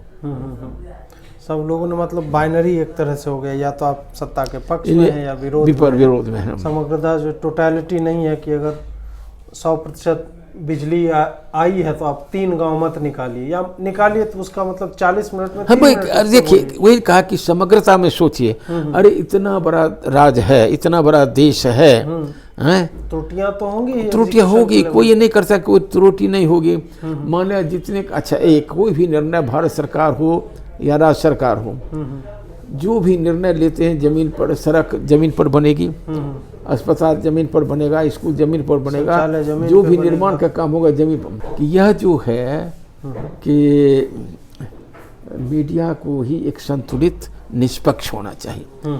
मीडिया जितना निष्पक्ष होगा, हमारा लोकतंत्र उतना ज़्यादा मजबूत होगा। एक ग्लोरियस टाइम रहा शुरुआती दौर में। बिहार, आप ही कह रहे थे कि उस समय भारत के टॉप मोस्ट परफॉर्मिंग स्टेट्स में था। प्रारंभिक दिनों में जहाँ कहीं भी देश में जिस किसी भी राज्य में मुख्यमंत्री आए, सारे लोग आए, एमएलए एमपी बनते थे, वो आंदोलन के, आज़ादी के आंदोलन के गर्भ से निकले थे। जी जी जी, समझे ना? उनमें त्याग था, तपस्या थी, संघर्ष करके आए थे। एक जितनी भी पॉलिटिकल पार्टियां होती थीं या कमें थीं, वो पॉलिटिकल पार्टियां संघर्ष करते अपने सीनियर मोस्ट को मान लिए एमएलए का सीट कर देती थी। तो जितनी भी पॉलिटिकल पार्टियां हैं, अब देखें, पहले दल के नेता हुआ करते थे, अब नेताओं के दल होने लग गए। हाँ, पहले नीतिमुखी राजनीति थी, बाद में जातिमुखी राजनीति चली, अभी व्यक्तिमुखी राजनीति चली। अब मान एक चीज देखिए कि जितने नेता उतनी पार्टी। बिहार में ही ये लालू जी की पार्टी, ये रामविलास जी की पार्टी, ये नीतीश जी की पार्टी, ये उपेंद्र कुशवाहा की पार्टी, चलिए ये ममता बनर्जी की पार्टी, ये फलाना की पार्टी, ये मुलायम सिंह की पार्टी, ये मायावती की पार्टी, है ना? ये कौन, तो समझिए कि केजरीवाल की पार्टी, तो ये समझिए कौन है वहाँ बड़ा महाराष्ट्र वाला, उद्धव ठाकरे की पार्टी है। ये कौन है, ये वहाँ जो है चंद्रबाबू नायडू की पार्टी है। तो ये करुणानिधि की बेटी अब किंग में आगे हैं, कौन है किंग, स्टालिन है, स्टालिन क्या ये जो व्यक्तिमुखी पार्टी हो गई। नवीन पटनायक की पार्टी, ये जो आ गई इनकी वंशवादी राजनीति जो आ गई, बाप के बाद ये करने के, वैसे समझिए कि अब कोई नीति तो रही नहीं, वंशानुगत राजतंत्र बन गया। ये कुछ होप दिखता है कि कांग्रेस इतनी बड़ी पार्टी अब क्या बन गई है। 150 बरस का इतिहास, सोनिया जी को मान लीजिए, राहुल जी का क्या कंट्रीब्यूशन था, सोनिया जी का पुत्र होना वही उनका सबसे बड़ा कंट्रीब्यूशन। तो ये जो चला उसने राजनीति को बर्बाद कर। लास्ट में बोलना पड़ेगा कि आपका बहुत बहुत आभारी। नहीं ठीक है, आभारी क्या, अरे देखिए, अरे आभार क्या आप, बल्कि मैं आभार तो आपका मानता हूँ, आप लोगों का, कि आप लोगों ने इतना सम्मान दिया।